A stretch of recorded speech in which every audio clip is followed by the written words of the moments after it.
सबके बीच में समानता की स्थिति निर्माण हो, किसी भी प्रकार का भेदभाव न हो।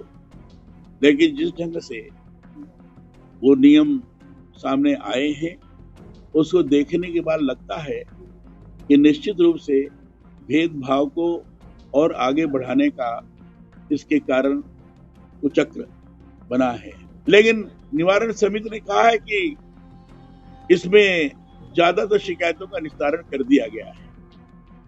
लेकिन जब उससे पूछा जाए भाई इसमें झूठी शिकायतें कितनी हैं, जो शिकायतें आई हैं इसमें झूठी शिकायतें कितनी हैं, उसका उसमें कोई विवरण नहीं है। उसी आधार पर सुप्रीम कोर्ट ने कहा था कि फिर से नई गाइडलाइन बनानी चाहिए और नई गाइडलाइन के अंतर्गत किया आया कि जातिगत भेदभाव को और बढ़ावा दे दिया गया, जो गैर संवैधानिक।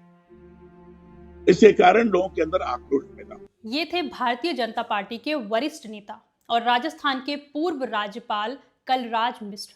इन्होंने यूजीसी के नए नियमों को लेकर कड़ा विरोध जताया है।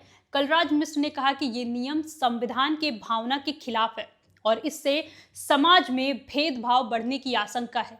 उन्होंने स्पष्ट किया कि वो इस मुद्दे पर देश भर के विधायकों और सांसदों से बात करेंगे और लोकतांत्रिक तरीके से सरकार पर दबाव बनाएंगे।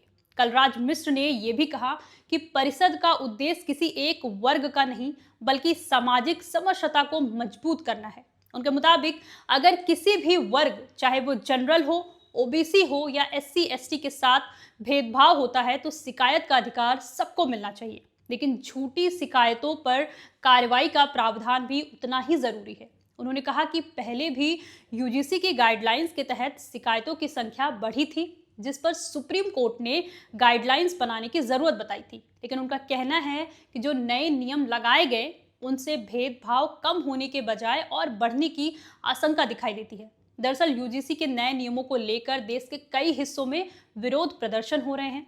सवर्ण समाज हो या कई अन्य संगठनों का आरोप है कि इन नियमों के जरिए एक वर्ग को स्वाभाविक रूप से शोषक के रूप में प्रस्तुत किया जा रहा है, जिससे सामाजिक विभाजन बढ़ सकता है। उत्तर प्रदेश में भी सवर्ण सेना सहित कई संगठन सड़क पर उतर चुके हैं। वहीं शिक्षा मंत्रालय की ओर से ये आश्वासन दिया गया है कि इन नियमों का कोई दुरुपयोग नहीं होने दिया जाएगा।